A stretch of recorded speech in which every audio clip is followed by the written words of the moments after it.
मार्कूचें शुभ वर्तमान. त्याच दिसा सांज जातोच ताणें तांकां सांगलें, पोलतोडी या.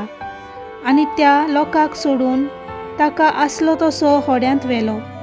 ताचे बरोबर आनीकूय होडीं आसलीं.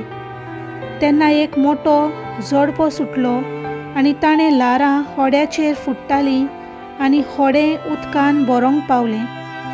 आनी तो आपूण वाऱ्याशी उशाचेर न्हिदलोलो.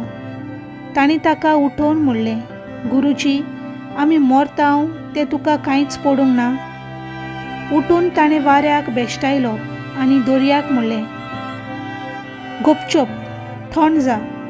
आनी वारें थांबलें आनी व्हड थंडाय जालें. मागीर ताणें तांकां म्हणलें, तुमी इतले बेजूड कित्याक? अजुनूय तुमकां भावार्थ कसो ना? तेन्ना ते जबर भियेले आनी एकामेकाक म्हणूंक लागले, हो कोण जायत? तर वारो आनी दर्या पर्यान ताचें आयकतात. देवाचें उतर हें.